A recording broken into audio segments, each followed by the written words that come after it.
जी निघाली आहे तो एका कोपऱ्यावर गोपाल कृष्ण येऊन तिची वाटच बघत होते. दोघांची दृष्टी भेट झाली. रुक्मिणी रथाजवळ आली. भगवंतांनी हात दिला. रुक्मिणी रथामध्ये बसली आणि भगवंत सारथ्याला म्हणतायत चला द्वारिका. रथ फिरला. त्याबरोबर आकाशामध्ये धुळीचे लोट उडाले आणि नंतर सगळ्यांना कळले की कृष्णाने रुक्मिणीला पळवली. हौसे सुंदर आहे का. अंबेला नमुनी म्हणे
खोटे ओळखणेच कठीण होत चालले. खोट्याचे प्रमाण दिवसाअधिक वाढ होत आहे. समाजाचे खरे हित किंवा कल्याण करण्याची खरी कळकळ बाबा आपणालाच आहे असा आव आणणारे भ्रष्टाचारी सुद्धा सर्व क्षेत्रामध्ये आढळतात. वरून सज्जन पण आतून लबाड, वरून कपडे चांगले पण आतून कार्य वाईट. मुळात कोणताही माणूस हा वाईट नाही, पण त्याच्या अंगी असलेले दुर्गुण, दुराचार, काम, क्रोध, लोभ, मद, मोह, मत्सर हे सर्व दुर्गुण आपल्याजवळ जोपासल्यामुळे आणि स्वतःपासून ते दूर करण्याचा प्रयत्न न केल्यामुळे आज या दुर्गुणांपायी भली भली चांगली चांगली माणसे तुम्ही आम्ही समाजामध्ये बघतो की भ्रष्ट होताना दिसताय. म्हणून संत तुकाराम महाराज आपल्या एका अभंगामध्ये सुंदर वर्णन करतात. संत चिन्हे ते बोली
सात्विक आहोत असा वरून आव वाटणारे समाजामधील कीर्तनकार असू द्यात, पंडित असू द्यात, कलाकार असू द्यात, गायक असू द्यात, अधिकारी असू द्यात, पुरोहित असू द्यात, पुजारी असू द्यात, कोणीही जर अशा प्रकारे संतपणाचा आव आणून लोकांना भुलविण्याचा, फसविण्याचा प्रयत्न करीत असतील तर अशा लोकांची, अशा माणसांची जन्मोजन्मी या संसारातून सुटका नाही.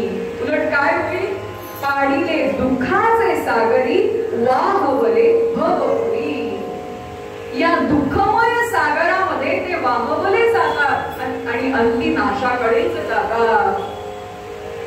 श्रोते हो, अंतरंगातील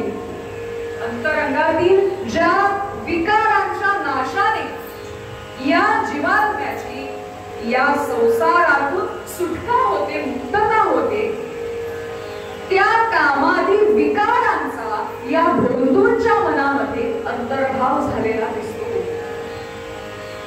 वरून सगळेच सज्जन दिसतात, वरून सगळेच चांगले दिसतात, पण अंतरंगामध्ये मात्र सात्विकता नसते, सज्जनत्व नसते. अपवाद सोडा, या सर्व क्षेत्रातही कितीतरी चांगली माणसे सुद्धा आहेत, पण अपवाद असतो. बहुतांश पद्धतीने हा ढोंगीपणाच पुढे चाललेला आहे. या ढोंग्यांचं उदाहरणच द्यायचं झाल्यास आतून कुजलेला भोपळा बघा, दुधी. वरून काही कळत नाही, वरून चांगला वाटतो, तजेलदार वाटतो, म्हणून आपण घरी घेऊन सुद्धा येतो, पण आतमध्ये मात्र कुजल्यामुळे किडे पडलेले असतात, जीव झालेले असतात. तद्वत या भोंदू वेशधारी लोकांचे जीवन असते. म्हणजेच काय, वरून सज्जनाचा आवेश, पण अंतरंगामध्ये मात्र दुर्बुद्धी, कामादी वासना, वाईट वासना. तुकाराम महाराजांनी फार सुंदर वर्णन करताना म्हटलंय की भोंदू माणसांचा विचार मनामध्ये कसा असतो, अंतरी विषयांचे लागले पळपिसे, अंतरी विषयांचे लागले पळपिसे, बाहेरल्या वेशे भुलवी लोका. अंतरंगामध्ये, या बौद्ध लोकांच्या अंतरंगामध्ये विषयांचा पिसं लागलेला असतो. म्हणजे माझा स्वार्थ कसा जास्तीत जास्त बघता येईल, माझं कमिशन जास्तीत जास्त मला कसं मागता येईल, या अंतरंगामध्ये त्यांच्या असे विचार भरलेले असतात. आणि म्हणून बाहेरून सज्जनपणाचा, संतपणाचा, साधूपणाचा आव आणून, आवेश करून लोकांना ते फसवीत असतात.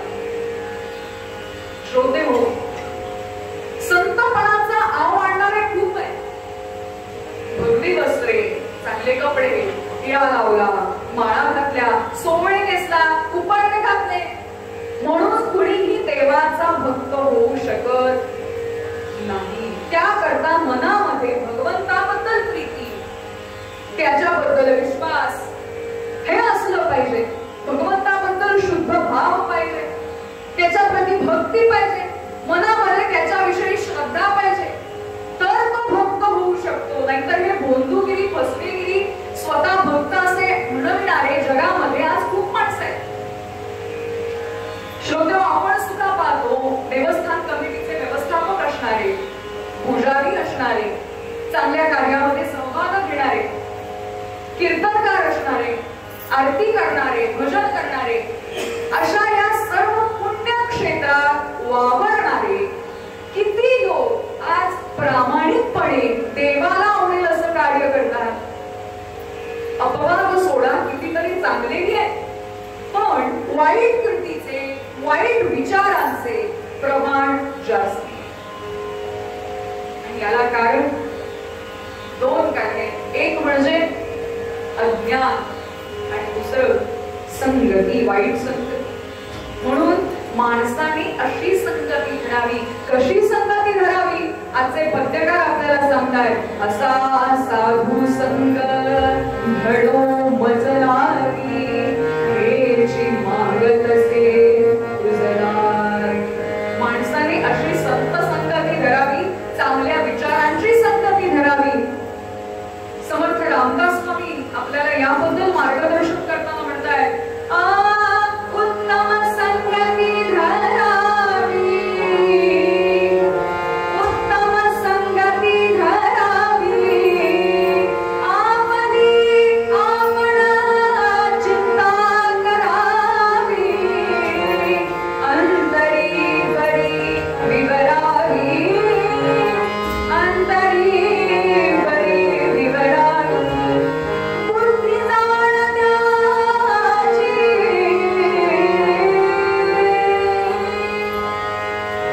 उत्तम संगती धरावी म्हणजेच कुणाकुणाची संगती धरू नये. कविराय आनंद तनय यांनी याविषयी फार सुंदर व्याख्या केली आहे. ते म्हणतात, त्याचा संग नको मज लागी, त्याच्या तोंडा लागो आगी. म्हणजेच कुणाकुणाची संगती माणसाने धरू नये. याविषयी ते म्हणतात की एक म्हणजे जे वरून गोड गोड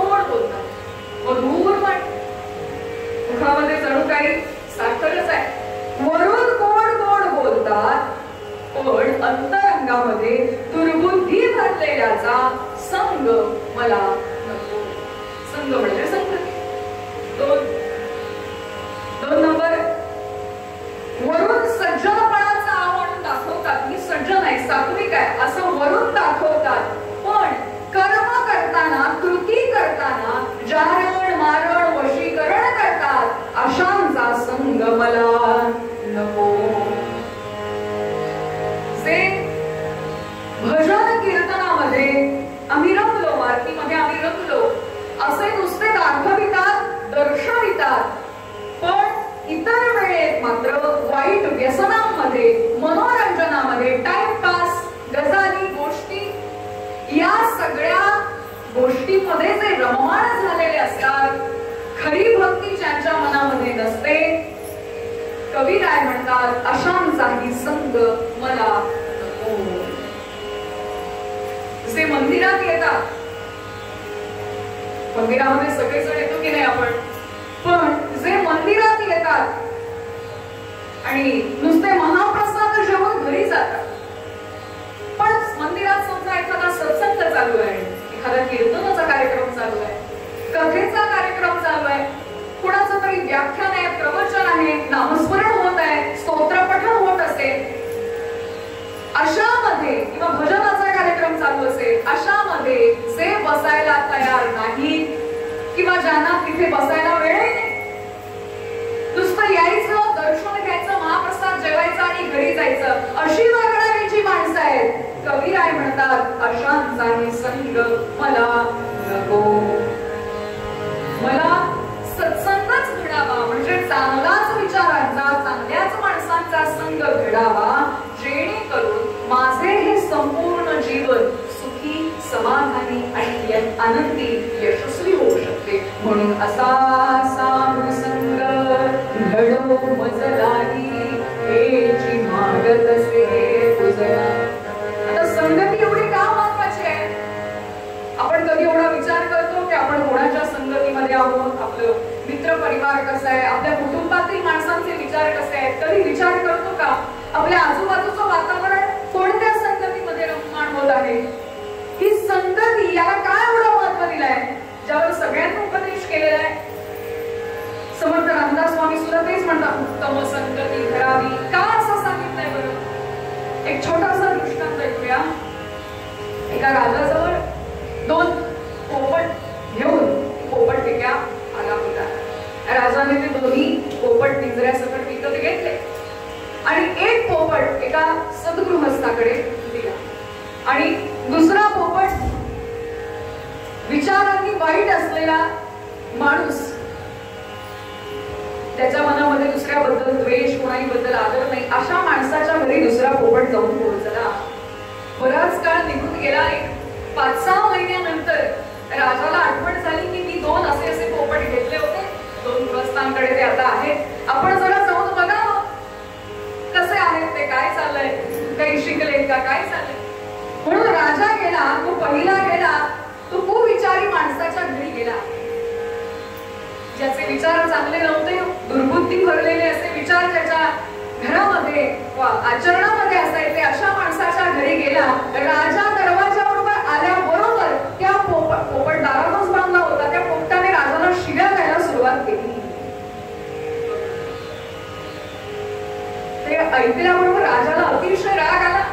राजा तसाच तिथून निघाला आणि जो सद्गृहस्थ होता, सद्विचारी होता, त्याच्या घरी गेला. त्याच्या घरी दुरूनच राजाला येताना बघता क्षणी तो पडवीमध्ये बांधलेला पोपट बोलू लागला, या महाराज, या, आपलं स्वागत आहे. राजालाही आनंद झाला. त्याच्या घरी पाहुणचार घेतला आणि राजा दरबारामध्ये आला.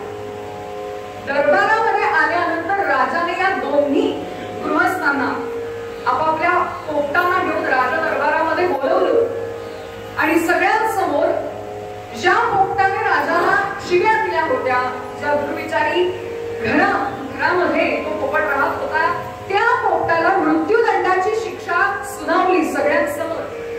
आणि ही शिक्षा सुनावली असं ऐकल्याबरोबर जो सद्गृहस्था घरी वाढलेला पोपट होता, तो पोपट राजाला म्हणतोय, महाराज, माझी एक तुम्हाला म्हणे विनंती आहे, जरा माझं बोलणं ऐका. तो कोण सांगतोय? सद्गृहस्था घरी वाढलेला हा पोपट बोलतोय. म्हणाले, राजा, तुम्ही आत्ताच ज्या पोपटाला शिक्षा दिली आहे, कारण त्यांनी त्यांच्या घडलेल्या बरोबर यामध्ये त्या पोपटाची काहीही चूक नाही आणि मी तुमचं स्वागत उत्तमरित्या केलं, तुमच्याशी गोड वर्तन ठेवलं, तुमचं उत्तम आदरातिथ्य मी केलं, यात माझाही कोणता गुण नाही. जशी आम्हाला संगत मिळाली तसे आम्ही घडलो. काय सांगितलं त्या पोपटाने? जशी आम्हाला संगत मिळाली तसे आम्ही घडत गेलो, तसे आमच्यावर संस्कार होत गेले.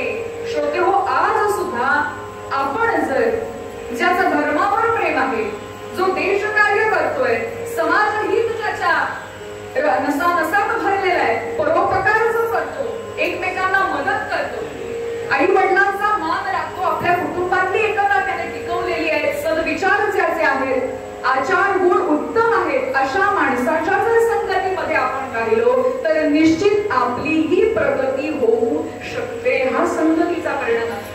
आणि याच्या उलट या पोपटाचं हे उदाहरण निमित्त आहे. आपल्याला यातून काय घ्यायचं आहे? जर आम्ही दुर्विचारी माणसाच्या संगतीमध्ये राहिलो, ज्याला धर्माबद्दल प्रेम नाही, जो अधर्माने वागतो, असत्य ज्याच्या मुखात आहे, शिव्या ज्याच्या मुखात आहे, आई वडिलांचा अपमान करतो, कोणाचे आदरातिथ्य करून माहित नाही, कोणत्याही कार्यामध्ये जाऊन माहित नाही, चांगलं कार्य काय असतं तेही माहित नाही, कथा कीर्तन सत्संग प्रवचन नामस्मरण यातलं काही माहित नाही, त्याबद्दल जाणून घेण्याचीही इच्छा नाही, अशा माणसाच्या संगतीत जर आपण राहू लागलो तर तो विचार, ते विचार सुद्धा आपल्यावर नकळतपणे भिनले जातील. म्हणून सावध होऊया.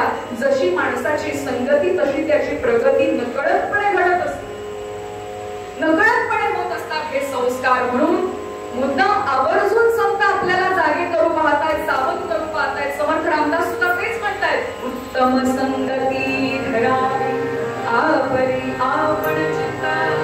कोणाची संगती करावी? उत्तम माणसाची, ज्याचे आचार विचार कार्य वैखरी आध्यात्मिक वैखरी उपासना व्यवहार चोख असेल अशाची संगती धरावी. आपली चिंता आपली काळजी ही आपली आपल्यालाच करायला पाहिजे. आपलं पुण्य आपली भक्ती ही आपल्यालाच करायला पाहिजे. जसं मला सर्दी झाली आहे म्हणून यांनी गोळी घेतली तर मला गुण लागणार आहे का? सर्दी मला झाली, ताप मला आलाय, पण गोळी मात्र ते घेत आहेत, उपयोग मला होऊ शकतो का त्याचा? तसं ज्याचं त्याचं पुण्य, ज्याची त्याची भक्ती ही त्यानेच करायची. इथे चुकूनही चुकू नका. म्हणून आपली आपण चिंता करावी, अंतरी बरी विवरावी, बुद्धी जाणत्याची. असा सर्वार्थाने जो जागा आहे तो खरा धन्य होतो. कारण माणसाचा जन्म हा त्याच करता मिळालेला आहे. पुण्यकार्य देशकार्य समाज सेवा करण्याकरताच हा जन्म मिळालेला आहे. आणि टाइमपास मनोरंजन जन्म घालवणे दिवस घालवणे हे पशु पक्षी प्राण्यांच्या जन्मात, माणसाच्या जन्मात नाही. कारण माणसाच्या जन्माची ख्याती काय? श्रीमद भागवतामध्ये वर्णन आहे, दुर्लभो मानुषो देवा देहिना क्षणभंगुरा तत्रापि दुर्लभं मन्ये वैकुंठ प्रिय दर्शन.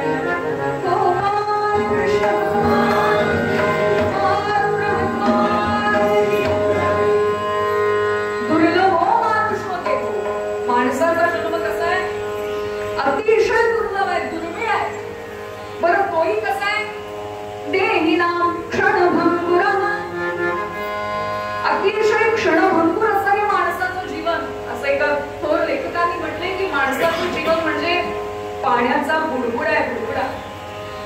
तो कधी फुटून जाईल, कधी नष्ट होईल, कधी संपून जाईल, कळणारही नाही. एवढं क्षणिक जीवन आहे. या कलियुगामध्ये तर जगण्याची जी रेंज आहे माणसाची ती हळूहळू कमी होत चालली आहे. पूर्वीच्या काळी म्हणजे द्वापरयुग, त्रेतायुग, सत्ययुग यामध्ये हजारो वर्ष माणसं जगली आहे. पण या आत्ताच्या कलियुगामध्ये माझ्यासारखी युवा पिढी पुढं 50-60 वर्ष जगली म्हणजे खूप जगली असं म्हणायला हरकत नाही. कारण वाढते रोगराई, ताणतणाव, आजूबाजूचं वातावरण, निसर्गाचा होणारा कोप यामुळे माणसाचं आयुष्य दिने दिने कमी होत चाललंय. ते सार्थकी कसं लावायचं? कसा कोण काळ येईल केव्हा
वारे, ज्यावेळी काळ आपल्यावर झडप घाली, माहिती नाही आपलं आयुष्य किती आहे, तारुण्यात असू, बालवयात असू, म्हातारपणात असू, नुकतंच प्रमोशन झालेलं असू, नुकतीच कालच पगारामध्ये बढती झालेली असू शकते, कशाही वेळी कधीही मरण येऊ शकतं. जसा दिवा क्षणामध्ये दिसून जातो तसे आपले आयुष्य एक दिवस संपून जाणार. ते सारखंही लावायचं असेल, विचारांमध्ये जर बदल व्हायचा असेल, सुविचार जर मनात यावे लागायला पाहिजे असं वाटत असेल तर एक साधा सोपा उपाय म्हणजे हरे राम हा मंत्र सोपा. काय करायचं?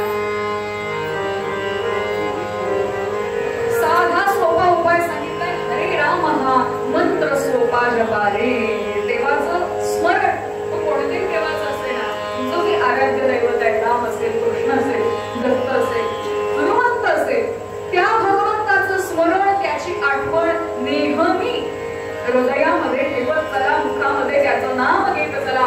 आपोआप आपण सुद्धा कुविचारांपासून, दुर्गुणांपासून हळूहळू या नामाच्या बळावर, भक्तीच्या बळावर दूर जाऊ शकतो आणि आपला जन्म सार्थकी लावून घेऊ शकतो. 84 लक्ष योगी फेरे पूर्ण झाल्यानंतर पुण्यवान असा हा मनुष्य जन्म पुन्हा आम्हाला पुण्य संपादन करायलाच मिळालेला आहे. म्हणून याला सत्संगतीच्या बळावर पुण्य संपादन करावे. ओ जगच्चालक जगदीश्वर परमेश्वराला सुद्धा संतांचे दर्शन आवडते. अशा भगवंताची कृपा संत संगतीने, संतांची कृपा मिळवून, भक्तांचा आदर्श घेऊन, चांगल्या विचारांचा संग घेऊन आम्ही भगवंताची कृपा प्राप्त करून घेऊ शकतो. अभंगाच्या दुसऱ्या चरणामध्ये पद्यकार म्हणताय, ज्या पुरुषाच्या दर्शन मात्रे होती कृतार्थ. संतांच्या दर्शनामुळे, साधूच्या दर्शनामुळे आपल्याला आनंद होतो की नाही, धन्यता वाटते, प्रसन्नता वाटते. मग मंडळी, असे दर्शन आपलेही का असू नये? आज काही माणसांचे दर्शन, त्यांचं दिसणे आम्हाला नकोसे वाटते की नाही? आपल्याला न आवडती व्यक्ती किंवा न भेटावी अशी आपण तिच्याकडून अपेक्षा ठेवतो, अशी व्यक्ती जर समजा समोर आली की म्हणतो की नाही, की त्या गायवर येऊन दिसणं मला दिस माझं पाठ वेगळं म्हणतो की नाही. पण तिशी आपल्या तोंडातून जरी आला नाही तरी मनामध्ये तरी म्हणतो. याला मुळात कारण काय? तर आपलाच स्वभाव, आपलीच वागणूक, आपलंच कार्य अशा वागण्याला जबाबदार आहे.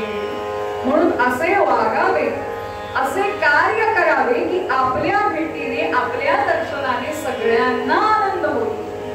असे आपले कार्य असावे आणि ते कार्य तसे आपल्याकडून होण्याकरता आपल्याला आधी संत संग पाहिजे, चांगल्या विचारांचा संग, संतांनी दाखवून दिलेला तो मार्ग, त्याचा संग, तो संग पाहिजे, तरच हे शक्य होणार. कारण संत संगतीची महतीच खूप मोठी आहे.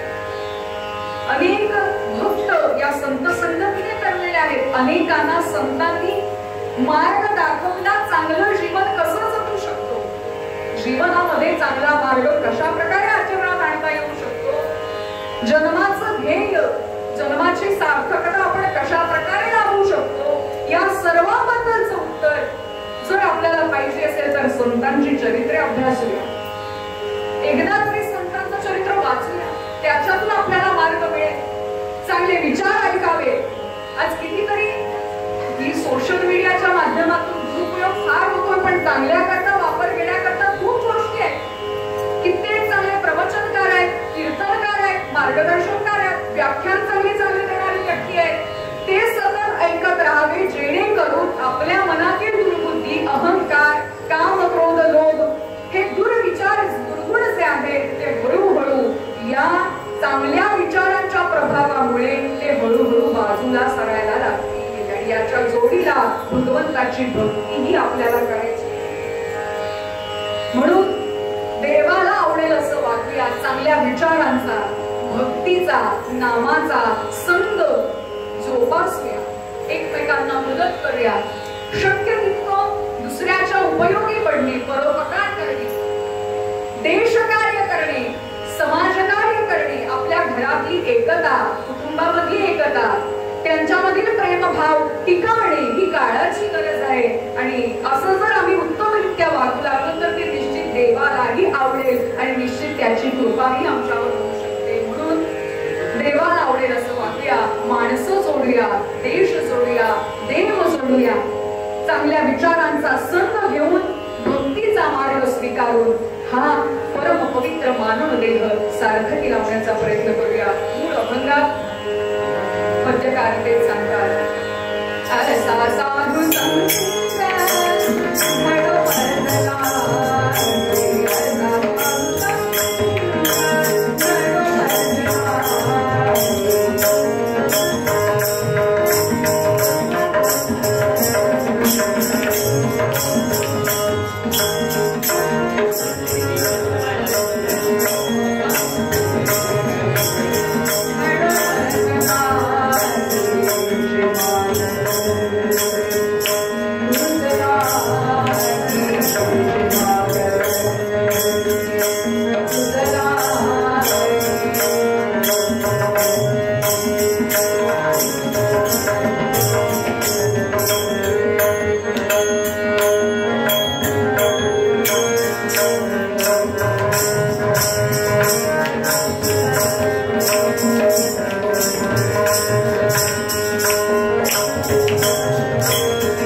शिवानी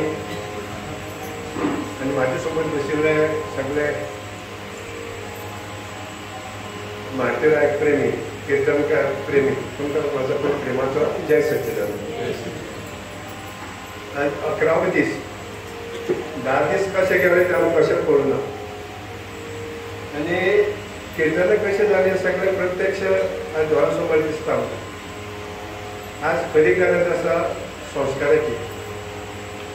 ह्या माध्यमातून कीर्तनाच्या माध्यमातून कीर्तनवाराक सगळं सहज उलोवपाक मेळटा. फक्त विषय सांगला ते व्यवस्थितपणे प्रेझेंट करू शकता आणि जे आवड असते सकयल पासून सगळे आयकुपाक तयार असता. कारण ह्या माध्यमातून एक संस्कार निर्माण जाता. आज म्हणलें कीर्तनकारान की संगती बरी मेळपाक आणि जे व्यक्ती संगत बरी मेळटा त्याचे फ्युचर बरो मेळटा.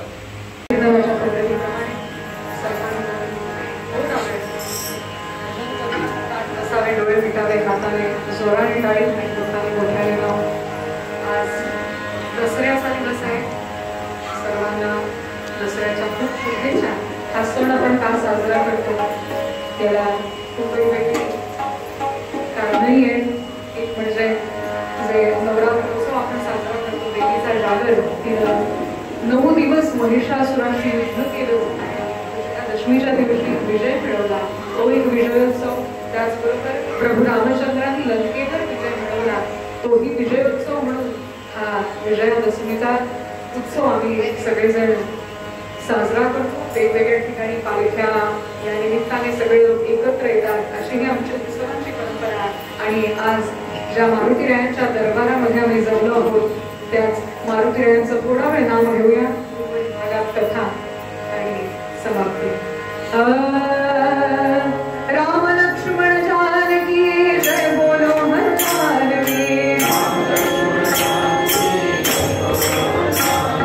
राम लक्ष्मण जानकी जय बोलो हनुमान.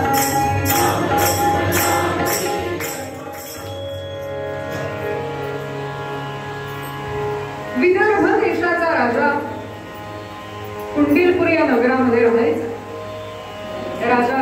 चांगला होता, स्वभावाने उत्तम, सात्विक विचारांचा, चांगले विचार आचरणामध्ये वागण्यामध्ये या राजाच्या होते. त्यामुळे सदाचारी, सद्गुण होते, हरिभक्त होता, भगवंताचा उपासक होता. असा हा राजा भीष्म कुंडीलपुरामध्ये राहायचा. सगळी प्रजा अतिशय आनंदी, सुखी, समाधानी याची होती. असे राजे पूर्वीच्या काळी खूप असायचे. आज प्रमाण कमी झाले पण अपवादास्पद आहे. तसा हा राजा भीष्म कुंडीलपूर म्हणजे आता महाराष्ट्रामध्ये जो अमरावती हा भाग येतो त्यामध्ये कुंडीलपूर हे पूर्वीचं नाव. तिथे हा राजा राहायचा. राजाला 5 मुलगे आणि एक सुंदर अशी कन्या. ही मुलगी मोठ्या पुण्याईने यांच्या कुटुंबामध्ये जन्माला आली होती. श्रोतेहो, चांगली मुले घराण्यामध्ये जन्माला येण्याकरता सुद्धा पुण्याई असावी लागते.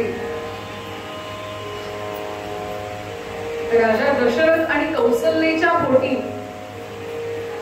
प्रभू रामचंद्रांचा अवतार झाला. पण तत्पूर्वी जन्मोजन्मी राजा दशरथ आणि कौसल्याने कित्येक जन्मजन्मीची उपासना, तपश्चर्या म्हणून त्याचं फळ प्रत्यक्ष वैकुंठ नायक उदयाला आले.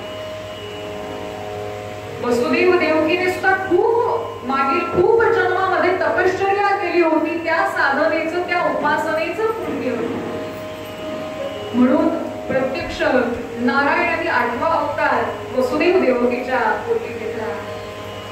म्हणून यावरून लक्षात घेऊया की आपल्याला सुद्धा जर चांगली मुले व्हावीत असं वाटत असेल तर आपण सुद्धा ज्यावेळी स्त्री गरोदर असते त्यावेळी तिच्या आजूबाजूचं वातावरण, घरातील वातावरण हे कसं असलं पाहिजे, तिनं त्यावेळी काय ऐकलं पाहिजे, ह्याकडे लक्ष देण्याची नितांत गरज आहे. कारण नकळतपणे आपल्या गर्भावर सुद्धा, गर्भातील बालकावर सुद्धा आजूबाजूच्या वातावरणाचा परिणाम होत असतो. आज मुलं व्हावीत असं सगळ्यांना वाटतं पण ती कशी असावी याकडे मात्र लक्ष द्यायला आम्ही तयार नसतो.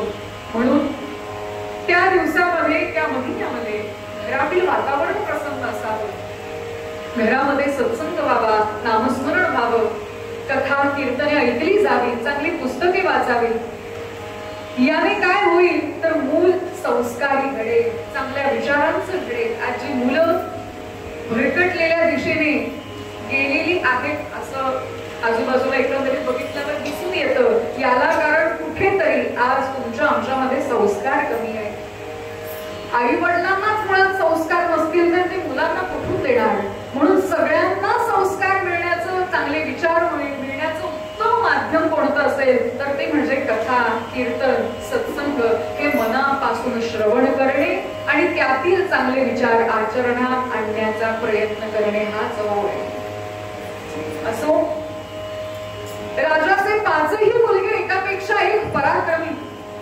त्यांची नावे अशी होती: रुक्मग्रज, रुक्मरथ, रुक्मबाहुरनंतर, रुक्मकेशी, रुक्ममाली, रुक्मिणीशा स्वसासनी. काय नाव होती? रुक्मग्रजो, रुक्मरथो, रुक्मबाहू, रुक्मकेशी आणि रुक्ममाली. ऐकून जरा गंमत वाटते की नाही? हल्लीच्या काळी तो ट्रेंड आलाय ना, तुझ्या नावातलं थोडं, माझ्या नावातलं थोडं मिळून एक नाव. पूर्वीच्या काळापासून ही प्रथा चालत आलेली आहे. असो, चांगली नावं ठेवूया, ज्याला काहीतरी खरंच चांगला अर्थ असेल. उगाचच कुठेतरी गुगलवर मिळतंय म्हणून नावं ठेवू नका. कारण नावं जशी आपण ठेवतो त्यावरून सुद्धा पुढे त्याचं भविष्य हे सुद्धा घडत असतं, असा अभ्यासकांचा शोध लावलेला आहे. असो, बोलण्यासारखे विषय खूप आहेत. तर हे 5ही मुलगे एकापेक्षा एक पराक्रमी. पण या 5ही पेक्षा त्यांची जी बहीण होती ती म्हणजेच रुक्मिणी होती. तिच्यासारखी रूपवान, तेजवान, गुणवान अशी स्त्री या भूतलावर दुसरी कोणी नव्हती. म्हणून आपणही लक्षात घेऊया की आपल्या जवळ सुद्धा सौंदर्याबरोबर, आपल्या रूपाबरोबर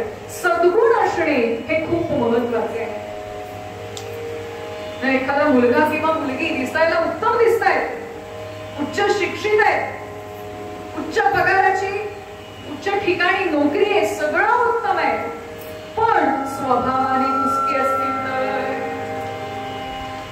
घरातल्यांचा अपमान करणारी, देवाबद्दल प्रेम नाही, समाजामध्ये मिसळणं माहिती नाही, परोपकार काय ते माहिती नाही, देशसेवा माहिती नाही, देव धर्म संस्कार याबद्दल प्रीती नाही, कुसकेपणा मनामध्ये भरलेला आहे, याचं त्याला त्याचं याला यामध्ये रमणारी अशी जर ती मुलं असतील, मुलगा असू द्या मुलगी असू द्या, मला सांगा त्या रूपाचा त्या सौंदर्याचा काय फायदा जर असं त्यांचं वागणं असेल तर. म्हणून लक्षात घ्या, आपल्या रूपाला नीट ऐका, आपल्या रूपाला ज्यावेळी सद्गुणांची, सत्यनीतीची आणि हरिभक्तीची जोड मिळते, त्याच वेळी तो माणूस खऱ्या अर्थाने धन्य होतो. म्हणून दिसतो कसा यापेक्षा त्याचं वागणं कसं आहे, त्याचं बोलणं कसं आहे, त्याचे आचार कसे आहेत, हे खूप महत्वाचं आहे. म्हणून असं म्हटले की गुणो भूषयते रूपम. आपल्या रूपाला खऱ्या अर्थाने शोभा कधी येतो? ज्यावेळी आपल्याजवळ चांगले गुण असतात त्याच वेळी. म्हणून आपल्यातील सुद्धा जे काही दुर्गुण असतील, काही लोकांना सवय असते की नाही उगाच चर्चा करीत बसायची, कोणाची? घर आपलं आणि चर्चा दुसऱ्याची. असं करतो की उगाच काही कारण नाही, त्याच्यापेक्षा माझ्यामध्ये किती दोष आहेत, मी कुठे चुकतोय, मी कुठे कमी पडतोय, हे आज माझ्या हातून ही चूक घडली, उद्या पुन्हा ती होऊ नये म्हणून मी काय करायला पाहिजे, हे स्वतःचे दोष अंतरंगामध्ये तपासूया आणि ते दोष घालवून सद्गुण कसे वाढतील, चांगले विचार कसे वाढतील. जो पूर्वरंगाचा मूळ आशय होता की नाही, संत विचार, संत संगती, चांगले विचार ते वाढतील कसे, याकडे लक्ष देण्याची नितांत गरज आहे. कीर्तनातून आपल्याला हे शिकण्यासारखं आहे. असो, या रुक्मिणीचं सौंदर्य किती वर्णावं, किती सुंदर दिसायची हो. जिची ये स्वरूपावरुनी करावी कोटी कंदर्प मांडणी, जी त्रैलोक्य लावण्य खाणी अवनी नये जन्मले.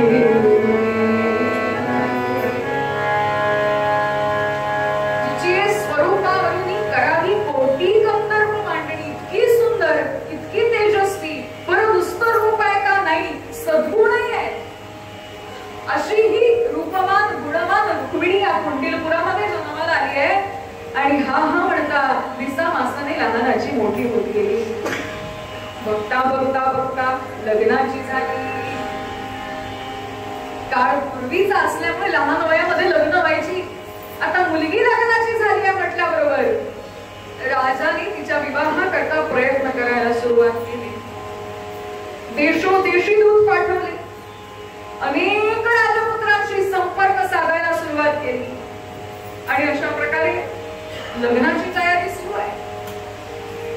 बरं, राजपुत्रांपर्यंत ही वार्ता पोहोचली होती की रुक्मिणीला बघायला जायचंय. ऐकून माहिती होतं की रुक्मिणी किती सुंदर दिसते, किती तेजस्वी आहे. त्यामुळे येताना मनामध्ये ठरवून यायचे की मीच हिच्याशी विवाह करणार.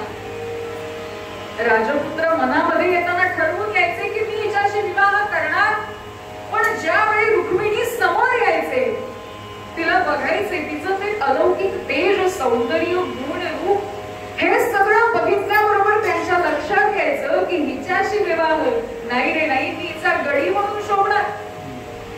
असं म्हणून नमस्कार करायचे आणि निघून जायचे. राजाला सांगायचं जाऊन येतो, पण पुन्हा काही जायचं नाही. यामुळे काय झालं, रुक्मिणी नाही कोणी पसंत पडेना, कारण जो तो आलेला शरणच यायचा, वंदनच करून निघून जायचा. त्यामुळे तिलाही कोणी पसंत पडलं नाही आणि राजपुत्रांनाही, कोणत्याही राजपुत्राला रुक्मिणी पसंत पडली नाही. आता माझ्या मुलीचं लग्न व्हायचं कसं, कोण तिच्याशी विवाह करणार, कसं व्हायचं पुढे, या काळजीमध्ये राजा भीष्म दिने दिने काळजी वाढू लागली. आणि याच चिंतेमध्ये राजा भीष्मक असताना त्या राज्यामध्ये कीर्तिनामा नावाचा ब्राह्मण येऊन पोहोचला. हरिभक्त होता, विद्वान होता, पंडित होता, तो येऊन तिथं पोहोचला. आला तेथे ब्राह्मण कीर्तिनामा, राये तया शीघ्र केले प्रणामा. सत्कार आसनी वैसविले, विप्रा समाधान बहुत झाले. तो कीर्तिनामा ब्राह्मण दरबारामध्ये आला.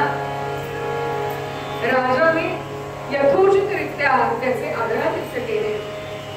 पूर्वीच्या काळी फार सुंदर प्रथा असायची. राजा स्वतःचं सिंहासन सोडून खाली आला, त्याची पूजा केली आणि योग्य असं स्थान त्याला बसायला दिलं. असं नाही तुझ्या खुर्चीवर त्याने बसला, असं नाही.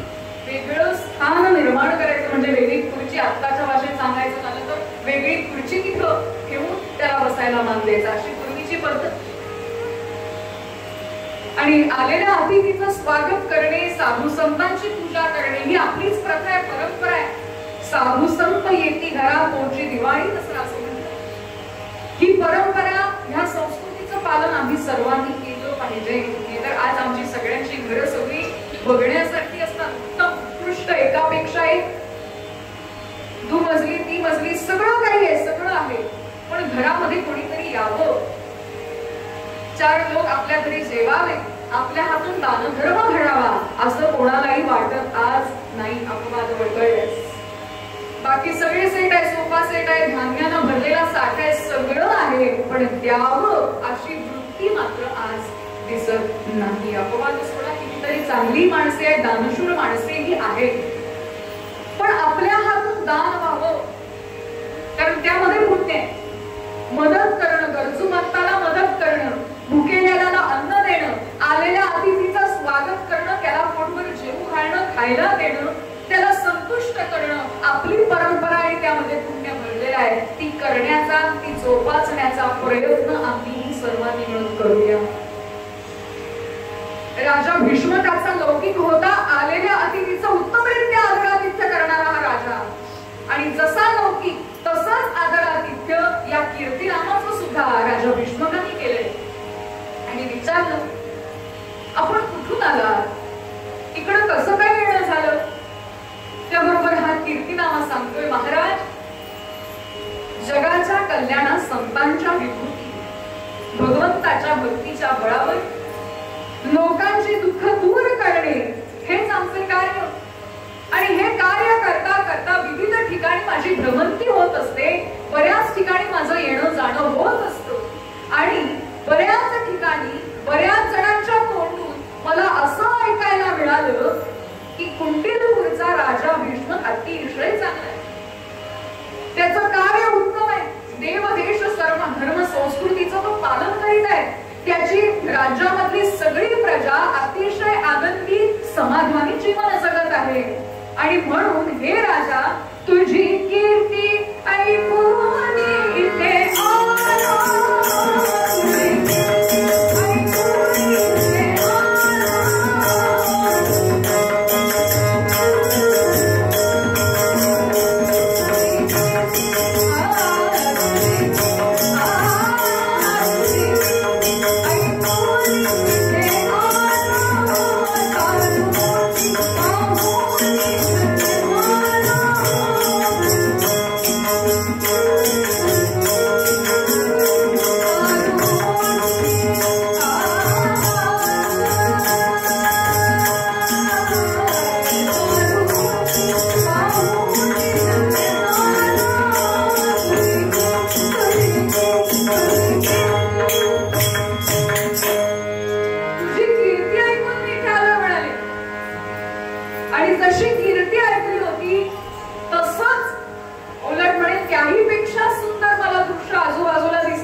हा त्यांचा संवाद सुरू होता.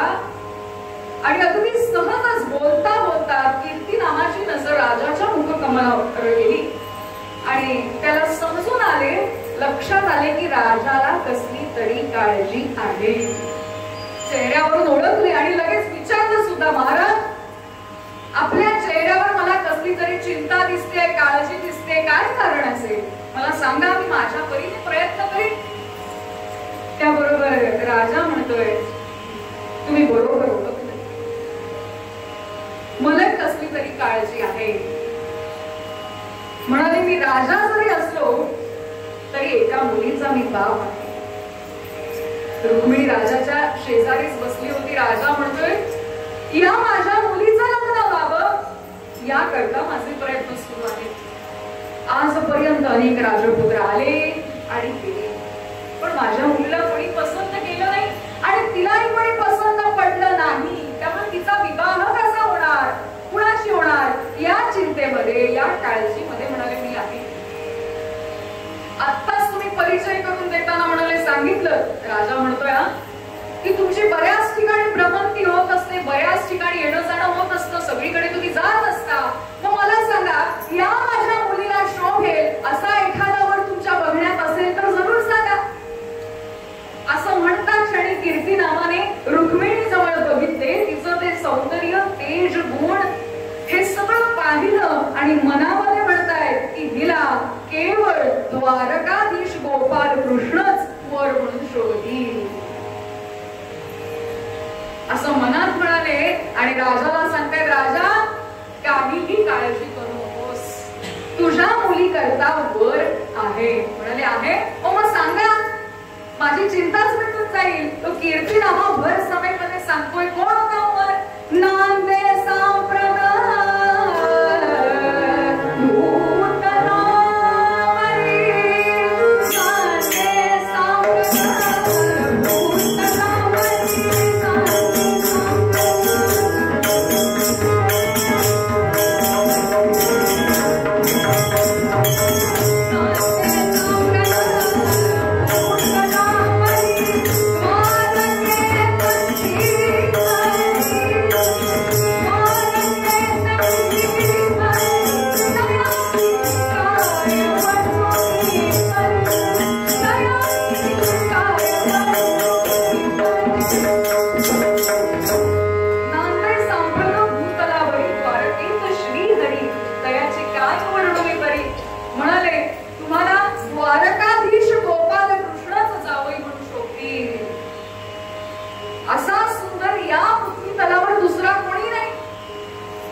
गोपाल कृष्णांचं वर्णन भर सभेमध्ये सांगू लागला.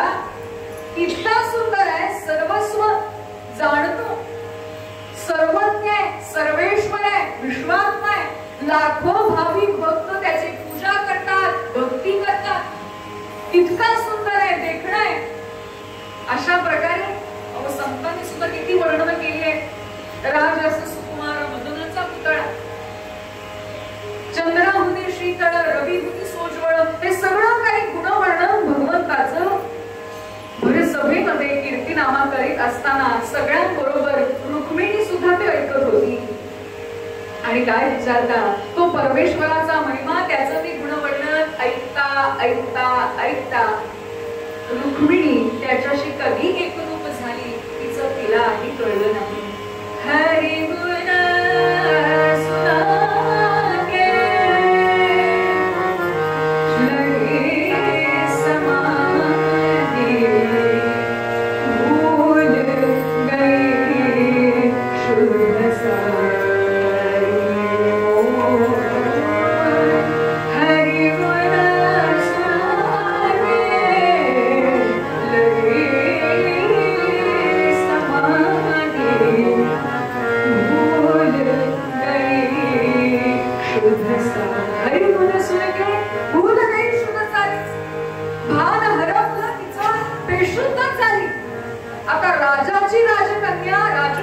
अचानकपणे बेशुद्ध झाल्याबरोबर एकच गडबड झाली, गोंधळ झाला. कुणालाच कळणार नेमकं काय झालं तरी काय. एक म्हणती धरा धरा, एक पल्लवे घालती मारा, एक म्हणती हे सुंदरा, कृष्ण कीर्तने झडकली. सगळ्यांनाच कळूनच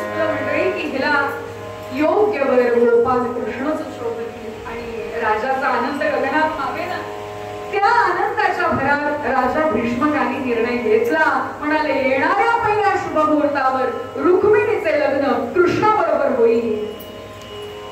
हा म्हणता ही वार्ता सर्वत्र पसरली आणि रुक्मिणीच्या कानावर गेली. रुक्मिणी म्हणजे रुक्मिणीचा सगळ्यात मोठा भाऊ, तो कृष्ण द्वेषी होता. त्याच्या कानावर ही गोष्ट गेल्याबरोबर आहे तसाच सभेमध्ये आला आणि म्हणाला माझ्या बहिणीचे लग्न कृष्णाबरोबर होणे शक्य नाही. काय म्हणाला निघाले कृष्णाबरोबर लग्न करायला. कृष्ण म्हणजे तो गवळ्याचा पोर, तो कुलहीन आहे, चोर आहे, लबाड आहे आणि निघाले कृष्णाबरोबर लग्न करायला. छे छे छे. बाबांना आता काही कळत नाही, त्यांचं वय झालं, म्हातारे झाले. आता मी म्हणतो तसेच होणार. रुक्मिणीचा विवाह कृष्णाबरोबर नाही तर चैत्य देशीचा राजा शिशुपाल जो माझा मित्र आहे त्याच्या बरोबर होणार. जशी आनंदाची लाट पसरली होती ना, क्षणार्धात तिच्यावर पाणी फिरलं गेलं. सगळ्यांचे चेहरे होते आणि भर सभेमध्ये हा रुक्मिणी कृष्ण निंदा करतोय. कृष्ण कुलहीन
असं होणार नाही असं म्हणून रुक्मिणीने भर सभेमध्ये प्रतिज्ञा केली. काय प्रतिज्ञा केली? जरी रुक्मिणी कृष्णाशी लागेल लग्न तरी माझी श्मश्रू टाका काढून. नीट ऐकून ठेवा, पुन्हा एकदा विचारणार आहे. जरी रुक्मिणी कृष्णाशी लागेल लग्न तरी माझी श्मश्रू टाका काढून. ऐसे बोलला हा कपोळन भगिनी देईल शिशुपालाला श्री रुक्मिणी देणार अशी ठाम प्रतिज्ञा निश्चय रुक्मिणीने केला. आणि ही वार्ता सुद्धा सर्वत्र पसरली. काही वेळाने रुक्मिणी सावध झाली. तिच्या दासीने तिला सांगितलं बाई गं असं असं झालंय. ते कळल्याबरोबर तिलाही काही सुधरेना. काय व्हावं, कसं व्हावं, काय करावं नेमकं. तिची भाव भक्ती श्रद्धा केवळ गोपाल कृष्णावर होती आणि कृष्णाशिवाय इतर कोणाशीही लग्नाचा विचार तिच्या मनातही नव्हता. रुक्मिणी म्हणजे कोणी सामान्य नाही, साक्षात जगत जननी महालक्ष्मी. अनेक बरोबरच्या दासी सख्या यांचा सल्ला तिनं घेतला. अनेक विद्वान पंडित यांचं मार्गदर्शन घेतलं आणि रुक्मिणीने तिचा निर्णय पक्का होता की लग्न करेल तर कृष्णाशीच. द्वारकाधीश गोपाल कृष्णाला रुक्मिणीनं पत्र लिहिलं. स्वकरे वसंत तिलका वृत्ते पत्रात सात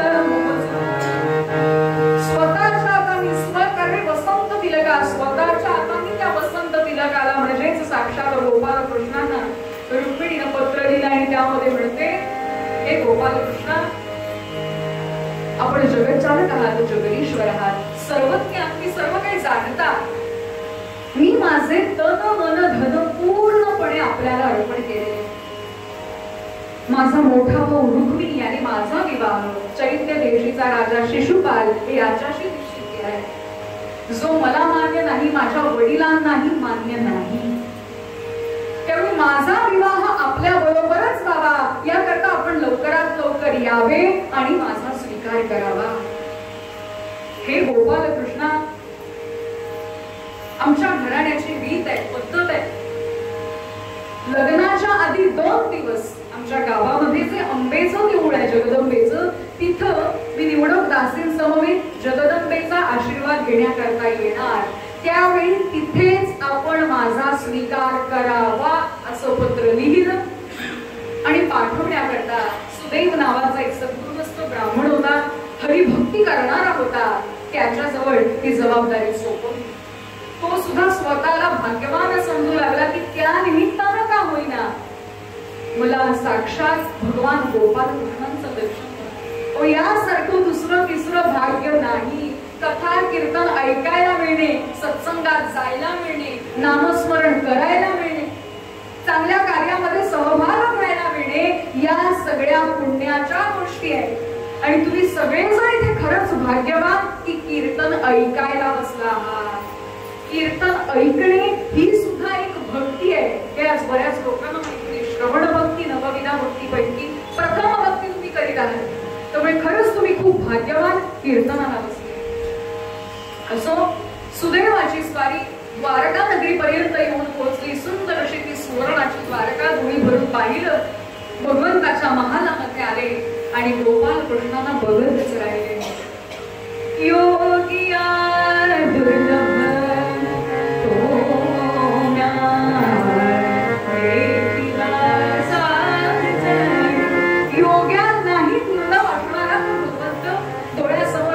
पाहिल्याबरोबर देहमान हरपून गेलं.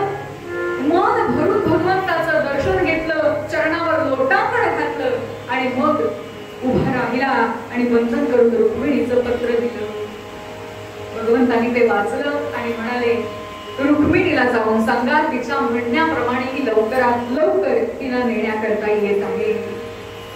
भगवंतांचा निरोप घेतला आणि सुदैव ब्राह्मण द्वारकेहून कुंडीलपूर मध्ये यायला निघाला. इकडे कुंडीलपूर मध्ये रुक्मिणी अगदी बेचैन झाली होती. कधी एकदा मला निरोप ऐकायला मिळतो, भगवान काय सांगतात ते ऐकायला मिळतं, अशी म्हणून बेचैन झाली होती अवस्था तिची. चातक पक्षी असतो बघा, जो पावसातच पाणी पितो, फक्त बाकी पाणी पित नाही, त्याला जशी तळमळ लागलेली असते पावसाच्या पाण्याची, बेचैन होतो तो, तशी अवस्था या रुक्मिणीची झाली होती. आपल्या दासी सेवक यांना ती विचारायची, सुदैव ब्राह्मण आला का, सुदैव ब्राह्मण निरोप घेऊन आला का. आणि एवढ्यात सुदैव ब्राह्मण आला, प्रसन्न चेहऱ्याने आला. आता चेहऱ्यावरून गतीवरून प्रगती ओळखता येते की नाही, बरीच उदाहरण आहे. असो, माझ्याकडे आता वेळ नाही. हसत हसत आला, रुक्मिणीला वंदन केलं, भगवंताचा निरोप दिला, म्हणाले काही काळजी करू नका, भगवंत तुम्हाला नेण्याकरता निघालाच आहे. आणि सगळीकडे आता आनंदी आनंद. रुक्मिणीला ते ऐकल्याबरोबर तर परमानंद झाला. तिच्यावरूनही टाकी रत्ने ओवाळून आनंदनी म्हणी जनी म्हणे. अनेक लोकांमध्ये तिने दानधर्म केला आणि अशा प्रकारे लग्नाचे दिवस जवळ येऊ लागले. सगळीकडे आनंदी आनंद, आनंदाचा वातावरण सगळीकडे पसरलेलं आहे. शिशुपाल इत्यादी वराडी मंडळी राज्यामध्ये येऊन पोहोचली. आता शिशुपाल, रुक्मिणी ही सगळी मंडळी आनंदात होती, कारण शिशुपाल आणि रुक्मिणी यांचा विवाह होणार होता, म्हणून ते सगळे आनंदात होते. आणि गंमत म्हणजे इकडे रुक्मिणी सुद्धा आनंदात होती, कारण तिलाही माहित होतं भगवंत मला नेण्याकरता येत आहे. म्हणजे इकडेही आनंद आणि इकडेही आनंद, असा सगळीकडे आनंदी आनंद पसरलेला. लग्नाचे दिवस जवळ आले आणि घराण्याच्या रीतीप्रमाणे 2 दिवस आधी निवडक दासींसमवेत रुक्मिणी जगदंबेच्या मंदिरामध्ये आली आहे. बाहेर पहारा कडक आहे, पण जगदंबेच्या मंदिरामध्ये आली. धूपदीप आरतीने तिची पूजा केली आणि आई जगदंबेला विनंती करत, प्रार्थना करीत रुक्मिणी म्हणते, जी साक्षात जगत जननी आहे, ती जगज्जननीला म्हणते. काय म्हणते?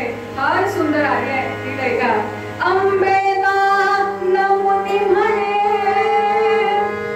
अंबेला नमुनी म्हणे, कन्येला प्रसवतात जामा.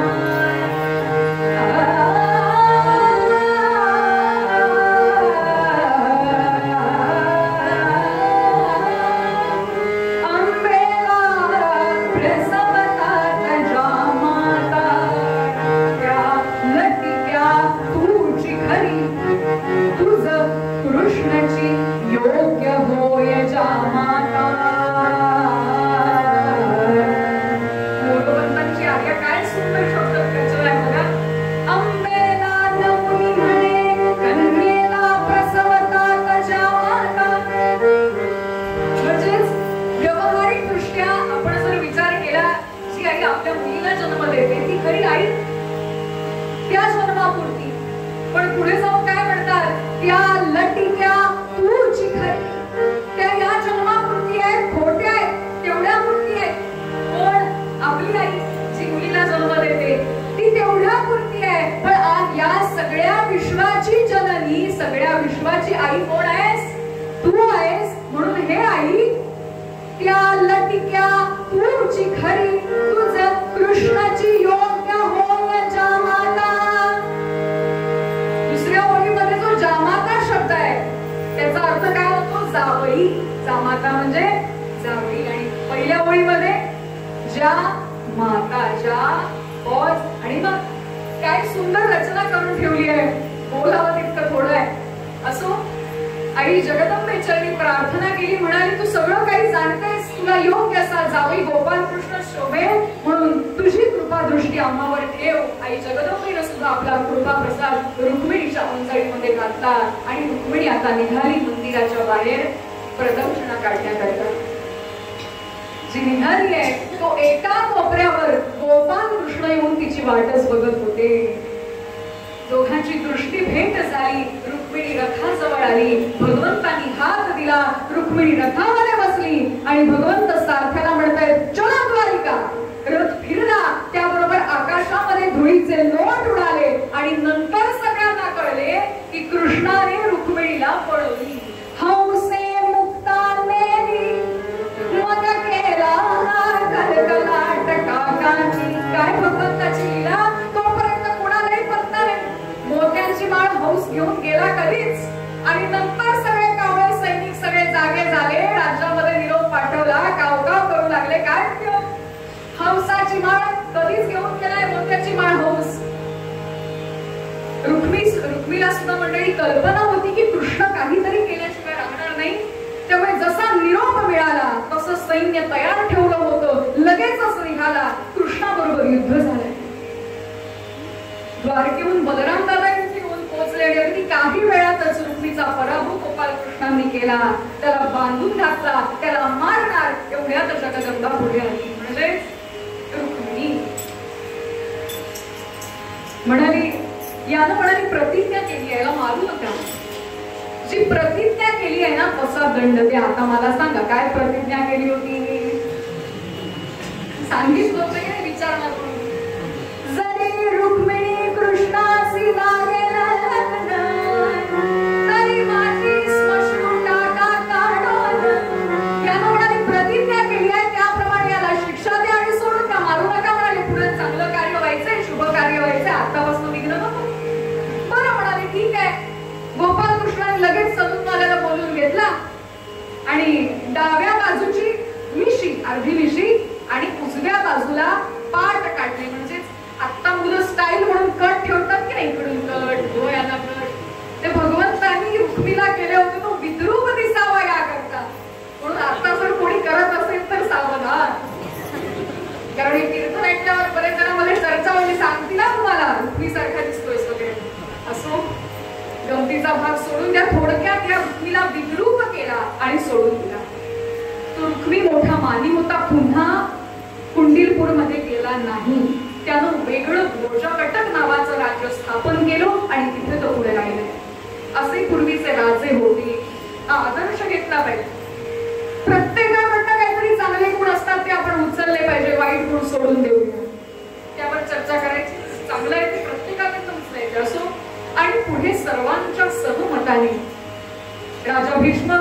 सगळेच तिथे येऊन पोहोचले होते आणि योग्य पुढील शुभ मुहूर्तावर रुक्मिणीचे लग्न गोपाल कृष्णाबरोबर थाटामाटात संपन्न झाले.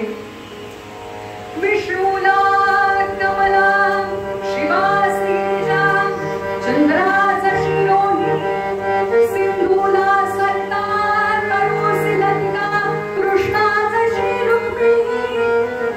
अशी कृष्णाला शोभणारी खरं म्हणजे बघा राजाने सुद्धा तिचा विवाह करता खूप प्रयत्न केले होते, पण म्हणतात ना काही गोष्टी योगायोग जुळून आल्याशिवाय घडत नाही, तशी गोष्ट आहे. यातून बोध काय घ्यायचा आहे?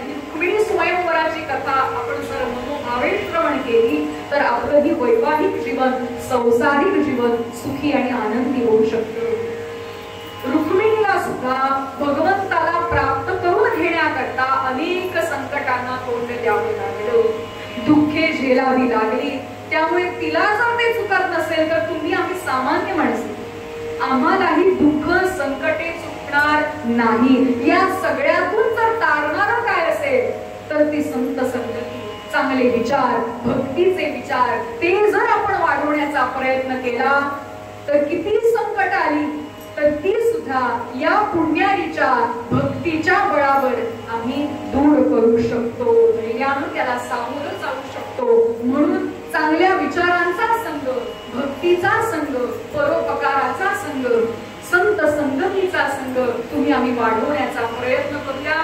त्यातच या जन्माचं सार्थक आहे हे जाणूया. मूळ पद्यात पद्यकार ते सांगतात.